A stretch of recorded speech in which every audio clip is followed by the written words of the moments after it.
All right, welcome to Liquid, New Hampshire. I have on as my guest today Gennady Stolyarov II, the chairman of the U.S. Transhumanist Party.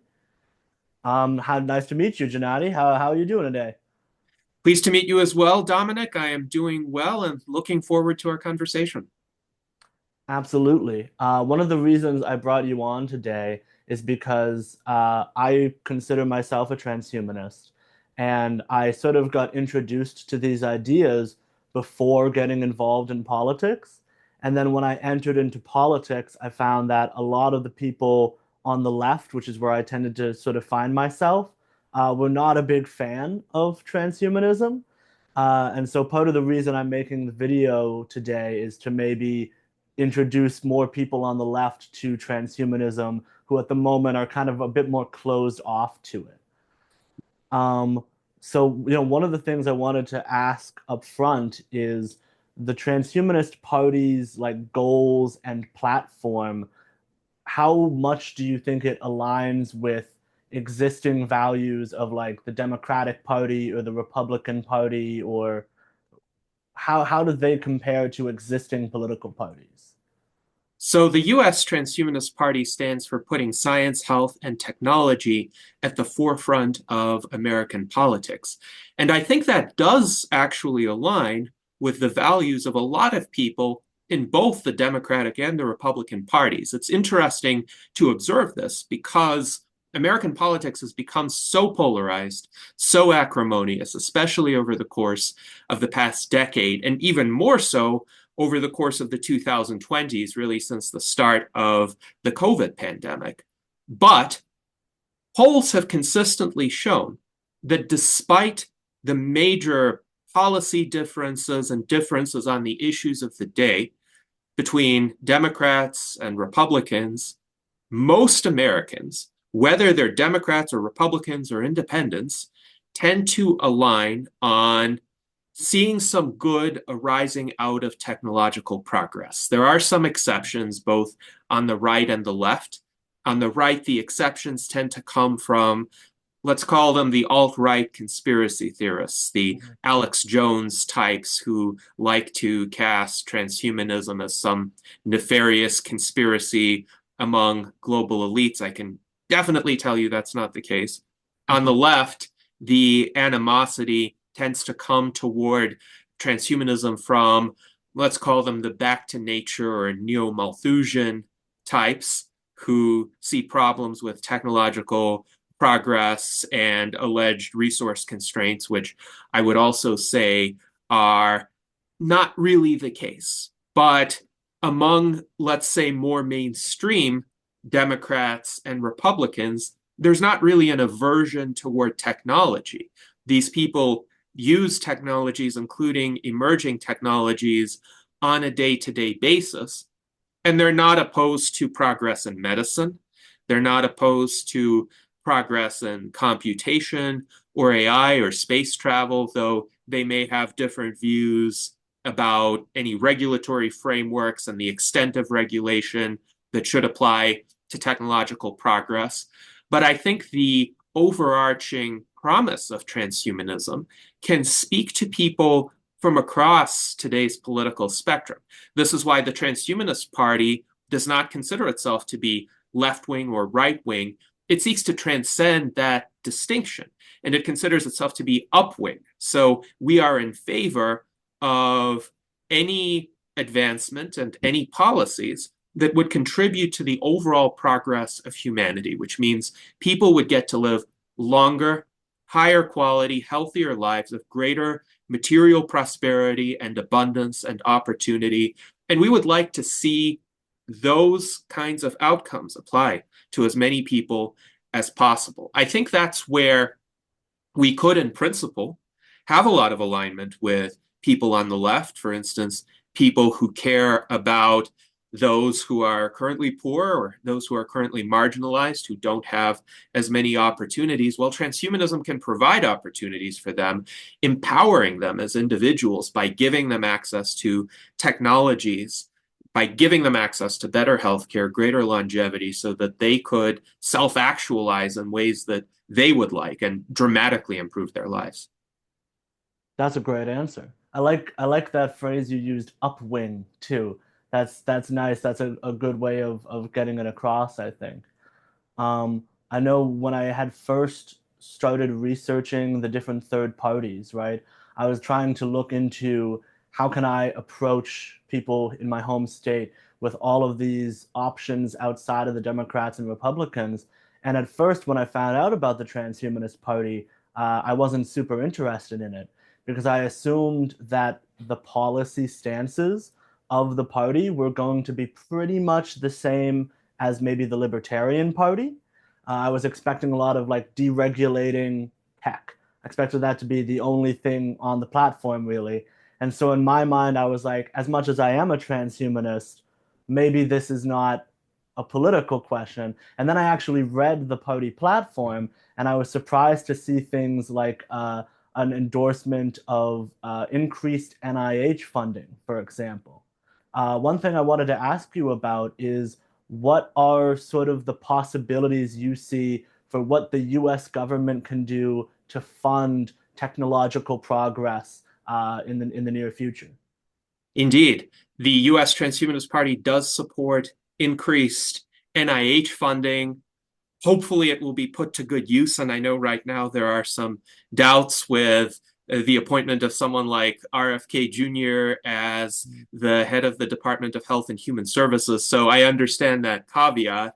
But in practice, the NIH does fund a lot of basic research into human aging, the biology of human aging, that probably wouldn't get funded by the private sector. And to the extent that that worthwhile science continues, of course, we in the Transhumanist Party very much support that, but we would like to see a lifting of some of the barriers that happen, some of the incentives that lead the allocation of NIH grants to be overly cautious, overly focused on kind of sure things, projects that aren't particularly ambitious, but they're likely to realize some sort of incremental result. Now, we are very enthusiastic about a program such as ARPA-H, and indeed, we are aware of some genuine longevists, people who want to overcome aging, being appointed as program managers of ARPA-H. That includes our friend Dr. Gennady, whom I have interviewed previously on one of our virtual enlightenment salons for the Transhumanist Party, and I've met with him, I've spoken with him. He has a very ambitious vision toward essentially incremental replacement of tissues of the human brain as a way of combating brain aging. So ARPA-H is intended to be essentially a parallel to DARPA in being a bit less shackled in terms of how it can allocate funds, what sort of research it could pursue. So we're very optimistic about that. And in terms of other approaches, the Transhumanist Party supports a universal basic income. This universal basic income is not going to be funded through raising taxes. It's going to be funded through a proposal called the federal land dividend, where a lot of the land that is currently unused, that is not comprised of national parks or national forests or landmarks that we would want to preserve, could get leased out to companies in exchange for those companies essentially paying into a fund, kind of analogous to the Alaska Permanent Fund, which uses Alaska's oil revenues to pay its citizens essentially an annual amount ranging from a few hundred to a few $1,000s. So that's another way in which we think there could be a government program that helps people, but it's not a government program that's going to cost ordinary people anything more out of pocket than they're paying right now.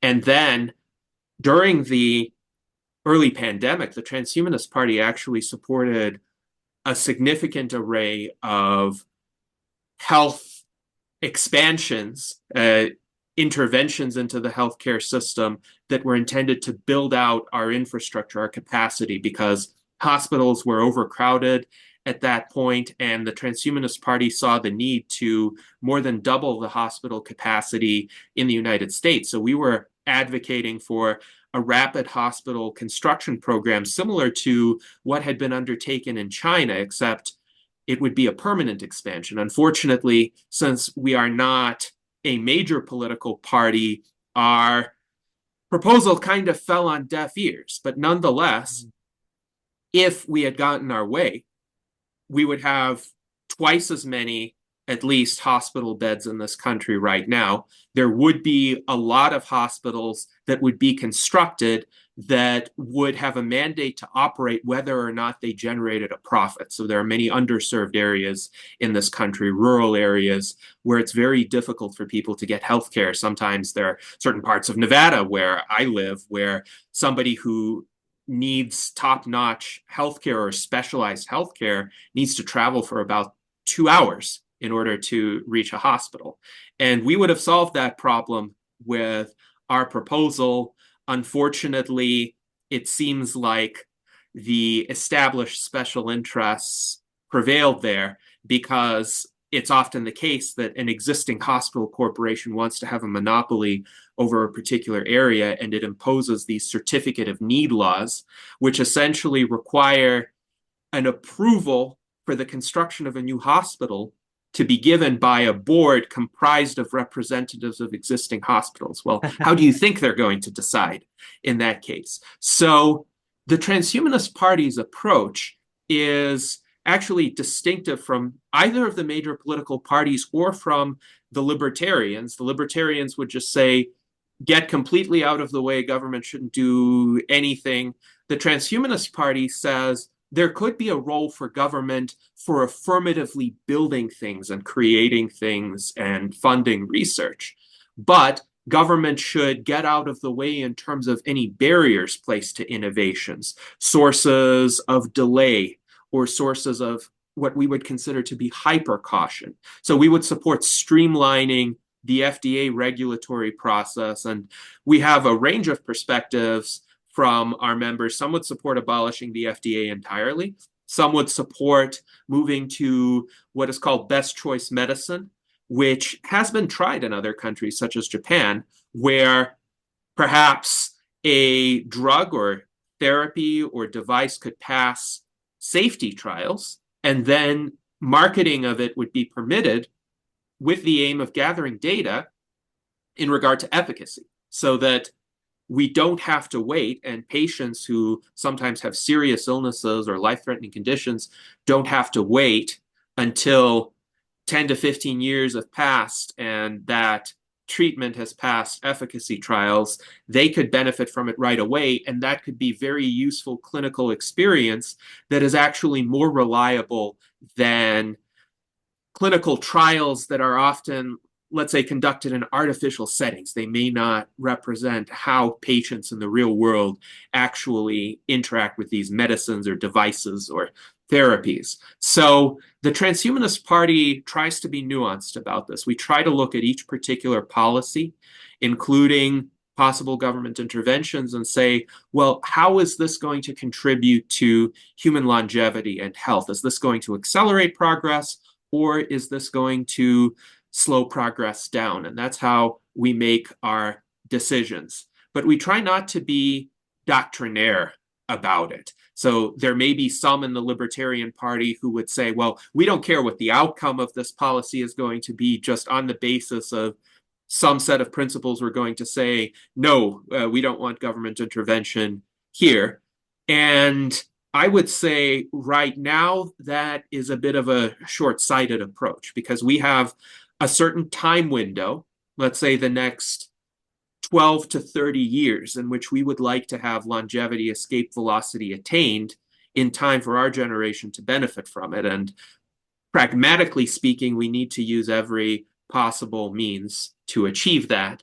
And then we will have, hopefully, all the time in the world to devise the optimal policy framework. Hmm. So is that you use the term longevity escape velocity, and towards our generation specifically, do you guys believe typically that it is that close? I tend to align with Dr. Aubrey de Grey, Hmm. whose work I have been aware of for now more than 20 years, and with whom I'm actually collaborating since I'm a member of the board of directors of the Longevity Escape Velocity, which is his newest organization. the Longevity Escape Velocity Foundation. So the probabilistic prediction that Aubrey de Grey has made is that we're about 12 to 15 years away with a 50% probability of reaching longevity escape velocity, which means by that time, therapies of damage repair will be available to reverse, to some extent, each of the 7 major categories of damage that Aubrey de Grey outlined within his SENS approach. And SENS, to those who don't know, stands for Strategies for Engineered Negligible Senescence. Now, this is a probabilistic prediction. So it may be that it'll take a little longer. It may be that it will arrive a little bit sooner. Aubrey does provide the caveat that he thinks there's at least a 10% probability that we won't get there for 100 years, but still an 80 to 90% probability of getting there this century, for instance, is well worth pursuing. And I am hopeful that we have a fighting chance of getting there before our generation becomes too senesced. So my hope is sometime, let's say in my early to mid 50s, I would be able to avail myself of some treatments that reliably reverse certain aspects of biological aging. And that's important because the younger you are, the more effective those treatments are going to be. If you're 90 years old and at death's door, it's hard to do very much to repair damage in a meaningful way, though emergency medicine is also advancing and there are ways to keep older patients alive for longer. But this is a time when we should really be pushing for these advances because I do think unless humankind destroys itself in a nuclear war or there's a major asteroid impact, these advances will come eventually. But the question is, will they come in time for us? And Aubrey's timeframes have shifted over the years as well. So he originally said in the early 2000s that we were about 30 years away, again, with that 50-year probability estimate. And during the 2010s, actually, his time frame advanced more slowly than the passage of time because he didn't think enough resources were devoted to the field. That started to change in the late 2010s through 2021 when a lot of investment poured into the field and longevity became much more recognized. There was more media coverage, more people became interested in the field. At present, there is more funding. Sometimes that funding is not as well allocated as it should be because with more exposure also comes more hype. So some people think just through healthy lifestyle, they could reverse their aging and maybe they could give themselves 5 to 15 years, 15 years at most, but they're not going to live to 150 solely through healthy lifestyle. And what we want is an open-ended, indefinite lifespan. That requires advancements in biomedical rejuvenation technologies, and that is what the Transhumanist Party is advocating for. That's funny because that sort of leads me to one of the common criticisms I hear is a lot of people lump together I don't remember his name, but there was a man who was all over the magazine, the man who would live forever, talking about, he just wants to take like supplements and exercise a lot, and he thinks that he personally will live forever. And in my eyes, that's maybe not the point or the goal so much as just placing an emphasis on, hey, this is going to come eventually. We need to make progress towards this. And even if it doesn't affect me personally, I would like, it wouldn't, I would be happy if my kids could live forever. You know what I mean? Yes, I think we need to be concerned about the future of humanity as a whole. And I do personally want to live forever, but what we're doing in the Transhumanist Party is we are helping to advance this area of scientific inquiry and technology and the policy framework surrounding it by advocating for the researchers, advocating for the visionaries who envision a better world for humanity. So I would say those interests are aligned. And unfortunately, some people are not going to make it to longevity escape velocity. Of course, they do have a backup option. It's called cryonics, which the Transhumanist Party also advocates for. And with cryonics, of course, it needs to be much more widely adopted. And in order for it to be more widely adopted, there needs to be progress in both techniques of cryopreservation and techniques of revival from cryopreservation. So that is also an area of great interest for the Transhumanist Party. But ultimately, we want as many people as possible to benefit from these advances. And we think it's worthwhile for everybody to participate in order to bring that kind of future closer. Every day that passes, about 150,000 people die in the world, and about 110,000 of them die from causes related to biological aging. So if the advancement of these treatments, if the arrival of longevity escape velocity are hastened by even a day, we would save 110,000 lives, and multiply that by 365 to see the impact in a year. It's quite tremendous, I would say. And I think it's worthy as a humanitarian pursuit as well. But I would say there can be a confluence of motives there. So people who want to live longer personally, people who want to help humanity or help posterity, they all have a common cause in this transhumanist movement. As long as we're moving in the right direction, that is what matters.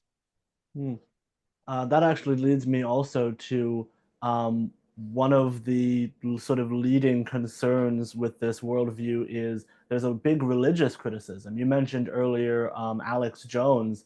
His belief is very much a religious one. He sees transhumanism as a sort of satanic false idol, as a, an evil machine god that to replace the real God. I've heard a number of religious thinkers on the left, even recently, pushing back against transhumanism from the same sort of Christian left perspective. How do you speak to people who have a religious concern about transhumanism? I would say transhumanism is not inherently anti-religious, though a lot of transhumanists are atheists, and that would include me personally. There are also religious transhumanists. Micah Redding, who is a friend of mine and a great supporter of ours, is the head of the Christian Transhumanist Association. There's also the Mormon Transhumanist Association, which is run by Carl Youngblood, and another prominent individual in that association is named Lincoln Cannon.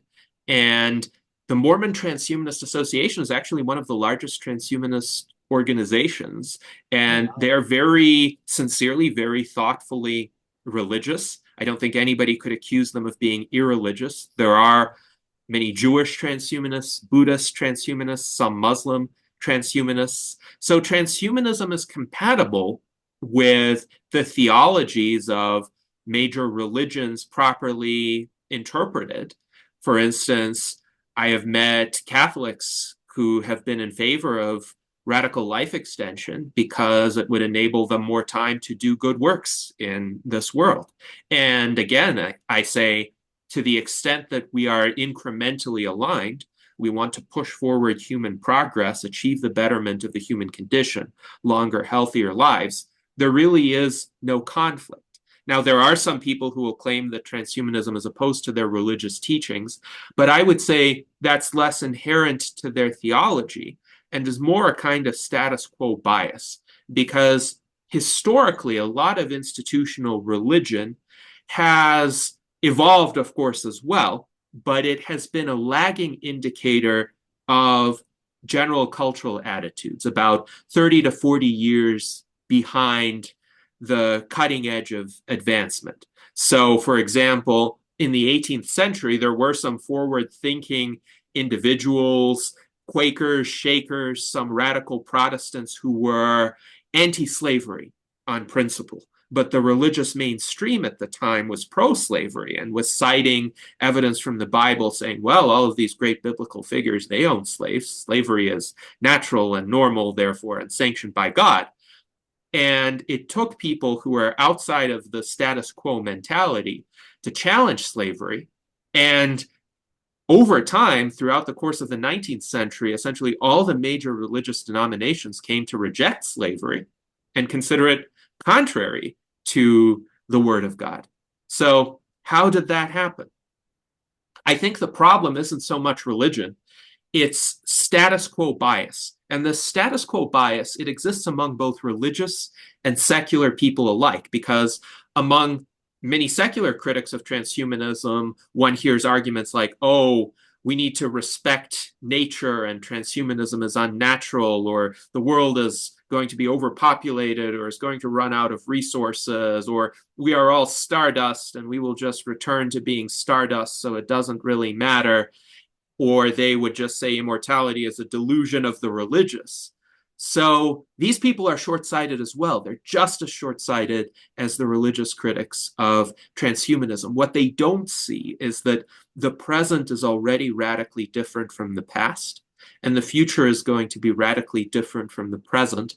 And the pace of change is accelerating. Now, this could be good change or it could be deleterious change. It depends on what we humans do to affect that change. However, the situation isn't going to be stagnant. So, assuming that whatever the present status quo is normal and natural, and some future technological advance will be a departure from that, is not necessarily founded. Because if you think about it, those same religious critics of transhumanism, they accept travel on trains, even though that was considered unnatural in the early 19th century. People were making arguments like, oh, it's against the will of God. It's unnatural to travel faster than a horse. Or anesthesia was considered unnatural because God meant you to feel pain. And now, of course, anybody, even a fundamentalist religious person who goes in for major surgery, will opt for anesthesia. Open heart surgery is accepted, even though it changed the situation dramatically. If you had heart failure in the 1940s or the 1950s, that was essentially a death sentence. And now there are so many ways to extend the life of a person with serious heart issues. So religions evolve too. Religious thinking evolves as well. And we're not out to deconvert people. So I think the religious critics of transhumanism can rest assured that we're not going to challenge them on the fundamentals of their beliefs. We would just ask them to recognize that in the course of human events and the progress or the change in our societies, their theological framework is actually a lot more flexible than they consider it to be. And perhaps the inflexibility stems from something else, not from the values that they hold. Absolutely. This makes me wonder also, what is Transhumanist Party's relationship to like the concept of technocracy as a form of government? Because I noticed earlier you used the phrase upwing. When I think of the people who are generally sort of in the center and up, I think of the technocrats, not in the sense of just liking technology, but in the sense of relying very heavily on experts to sort of make the decisions about how our society should function. I would say there is some value in what is considered to be technocracy in the sense of the principle that the people who are most qualified, most knowledgeable to make a decision are the ones who should be making it, with the important caveat that this shouldn't infringe upon individual rights. And often there are cases where people who are experts in one area may be stepping beyond that into areas where they don't understand the implications as much. Actually, we were skeptical of the pandemic lockdowns to begin with, because even though the intent was to limit the spread of infectious disease, and I do think social distancing, especially early on during the COVID pandemic, was a very wise decision. Having a coercive lockdown created so many adverse economic and societal consequences and consequences in the way that people related to one another. It generated so much anger, isolation, the pathologies that stemmed from that, that I would say on net, it was a deleterious decision, even if social distancing did save some lives. So the question is, how does one have the appropriate scope for a technical expert to make decisions which are indeed technical in nature, which that person is qualified to make, but at the same time, you respect the ability and the prerogative of individuals to lead their lives in the ways that they see fit and take advantage of that knowledge and that information, but not be forced into doing so. So transhumanists do respect diversity of individual choice. And you could have a situation where a very well functioning technological infrastructure is designed, but people have the option not to use it. For instance, the Amish, we would respect the right of the Amish to live in the way that they see fit. And they have internal decision making processes for what technologies they choose to accept or reject. But the key is they actually do accept some of the technologies. They utilize a lot of today's healthcare system. So they might not utilize computers, but they will go to a hospital to get treated. And as a result, they live longer than their ancestors did. So technocracy, I would say, has its place. We don't want every decision to be made by majority rule because the majority isn't necessarily knowledgeable about everything. But we do want to have a level of elected office holders who are responsive to the people. And we need to make sure that elections genuinely reflect the will of the people. Hence, we support electoral reforms such as ranked choice voting, proportional representation, the allowance of any party or any candidate who wants to get on the ballot to do so. We support more inclusive debates. We support fairer media coverage. And really, we think there's a greater role for democracy. There's also a role for an inviolate sphere of individual rights and individual choice, which should not be infringed upon whether one is in the majority or in the minority. So there are really three layers of decision making. On particular technical matters, we do need technical experts. In terms of a broadly representative government, we need a well functioning democracy where people actually get to choose who represents them. And then there's a sphere of individual choice, which can draw upon any of that and utilize any of that. But the individual there is sovereign, whether or not they make good decisions, by the way. But we would hope through culture we influence them to make good decisions. So I know that in recent years, you guys did run a presidential candidate, Zoltan Istvan. Um, how did that campaign go? Do you feel that you guys were successful in what you were trying to accomplish with that campaign? Well, in fact, we've run presidential candidates in every election cycle since 2016. And Zoltan Istvan was our first candidate in 2016. He also founded the Transhumanist Party. Then in 2020, we had Charlie Cam as our presidential candidate and Liz Parrish as our vice presidential candidate. And most recently, we had Tom Ross as our presidential candidate Okay. and Daniel Tweed as our vice presidential candidate. I would say every election cycle, we do achieve something in addition to the previous election cycle. So the first time around with Zoltan, it was mostly about publicity. And Zoltan had this Immortality bus tour. He converted an old 1978 RV into a coffin shaped bus, and he traveled around the country, and he appended the first version of the Transhumanist Bill of Rights very briefly to the walls of the Capitol building, literally for a few seconds before the wind blew it away. But it was a kind of media opportunity, and he had a lot of articles written about that campaign. But the party didn't really have a membership base or an infrastructure at that time that had been established. And when I became chairman shortly after that election, I started to build up the party. So we had a bit over 1,000 members by the time of the 2020 election with Charlie Cam. And of course, given the pandemic, we had to run an entirely virtual campaign at the time, but we did reach a lot of people. And now in 2024, we had the Tom Ross, Daniel Tweed campaign, where we still face difficulties with ballot access. And that's where the duopoly has really built up formidable barriers. But our candidates did get a bit over 600 votes this time around. Again, we got some media coverage.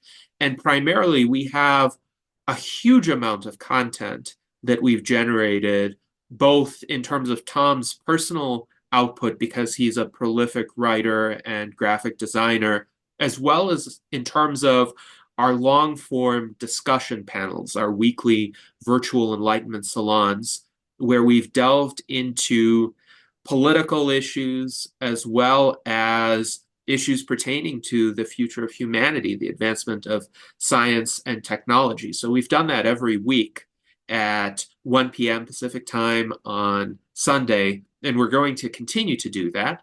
So primarily having a presidential candidate each cycle serves as, let's call it a marketing opportunity for transhumanism, because people will often pay more attention to politics than they will to, say, academic conferences or research papers. At least there's a different audience that gets attracted by political coverage. So we're trying to make transhumanism more mainstream. Our goal is to make it a household term and make it be properly understood, not let the Alex Joneses of the world set the terms of the discussion. And I think we are achieving some of that. Of course, cultural transformation takes time. And we're chipping away at the institutional barriers, but also every day through our activities, we're spreading the word. And I think over time, that's going to continue to scale and build up momentum. We have about 4,600 members in the Transhumanist Party right now, and we want to keep growing. Membership is free, by the way. You can join at transhumanist-party.org/membership, and it takes less than a minute to join. All right, I'll definitely join. Tom Ross's most recent campaign, in how many states were you able to get him on the ballot? Well, we were trying to get him on the ballot in Louisiana and Tennessee, where the thresholds are a bit lower. Unfortunately, one of our main coordinators who was gathering petition signatures in Tennessee and his entire family fell ill with COVID right during the most critical weeks of gathering the signatures. So we felt short of the threshold, but I think that's a lesson for us to build up more of a grassroots network of organizers on the ground. Right now, transhumanism is still very much a movement that is geographically dispersed, where people coordinate online through conversations like the one that we're having, also through social media platforms, through email lists, through conferences. Sometimes people will congregate in a particular location, but mostly we opt for the low-cost digital option.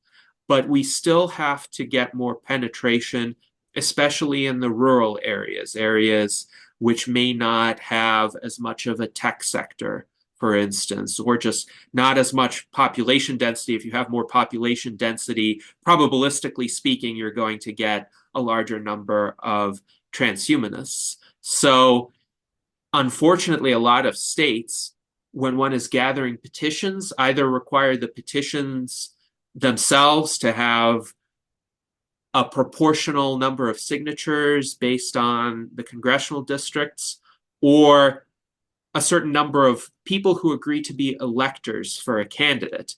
And one would need, for instance, one elector from each congressional district and then a few at-large electors.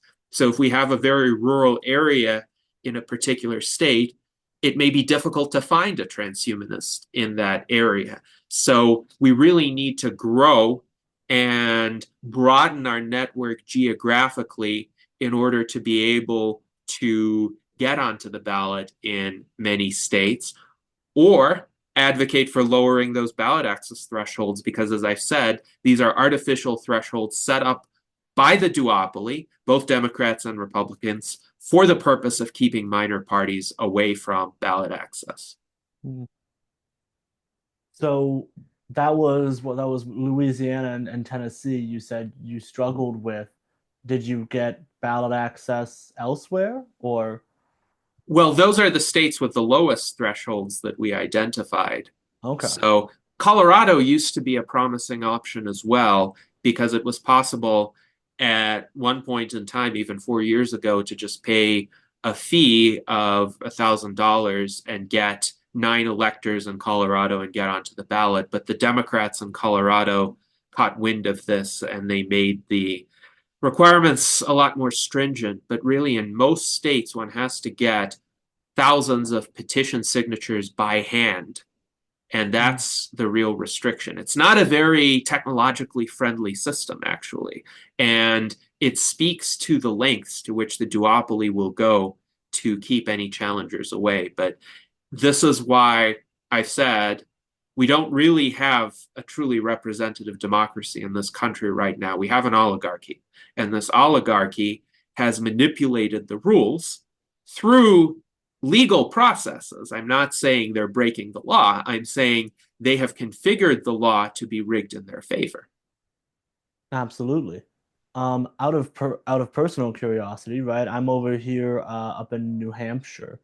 Do you guys have chapters? Do you have a New Hampshire chapter of the Transhumanist Party or anything like that? We don't have a chapter at this time. We used to at various points in time, but we do have a few transhumanists residing in New Hampshire, and we welcome people organizing state level transhumanist parties in coordination with one another. I would say if anybody wants to organize a transhumanist party in New Hampshire, please let me know and I will guide you through the steps.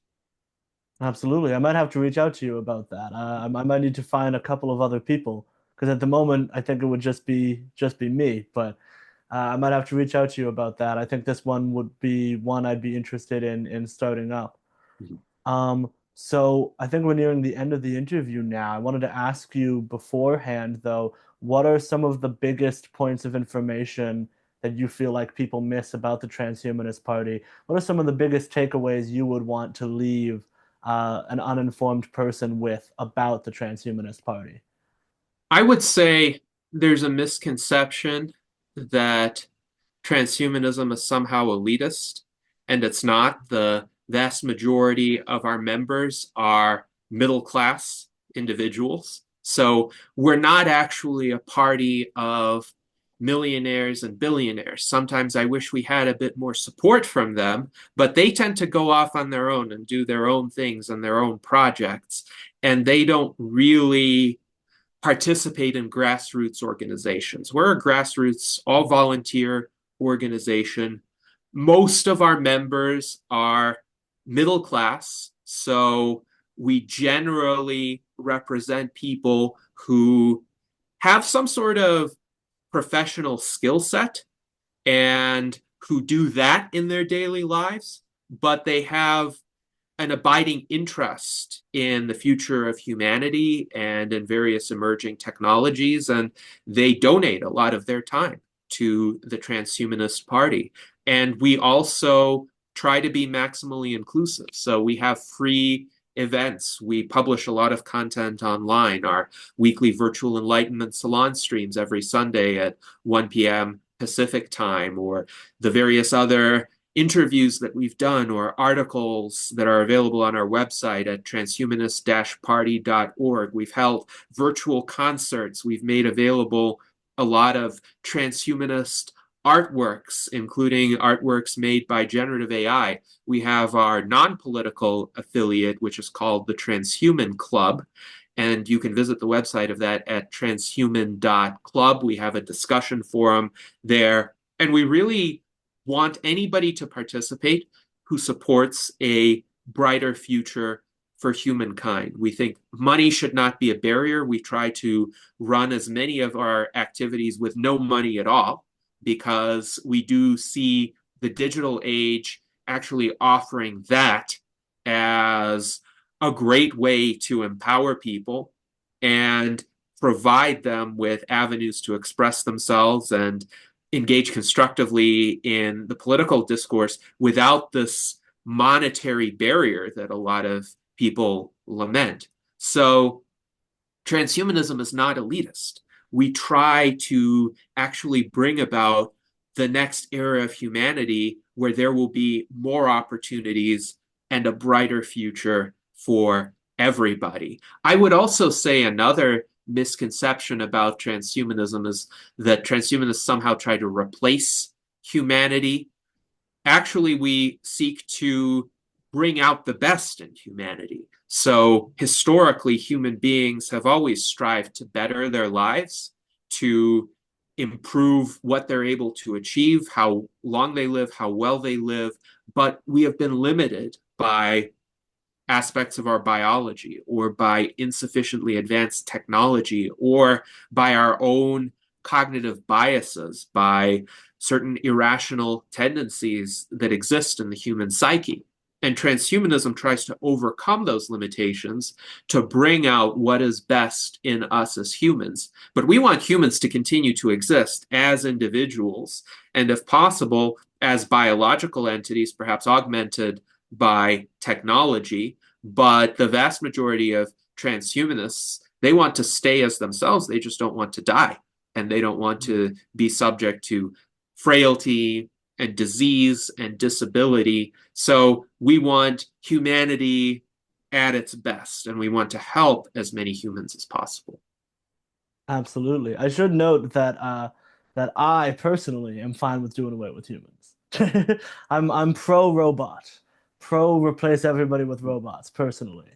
We're Um, pro robots as well, but we think humans and robots should coexist. And if some humans have cybernetic parts or artificial parts, well, that's already happening. People have artificial limbs, artificial hearts, hearing aids that interface with their brains. So we are in favor of essentially the broadest range of sentient entities that can constructively interface with one another. That would include robots, artificial intelligences. If we come into contact with extraterrestrial life forms, we contemplate that outcome in our Transhumanist Bill of Rights version 3.0. So we are for humanity continuing, but in this broader, let's say, pantheon of sentient entities that are hopefully all going to coexist and recognize one another's value. sure, yeah. So is there anything else you would like to plug before the end of the interview today? I would encourage everyone to visit our website at transhumanist-party.org.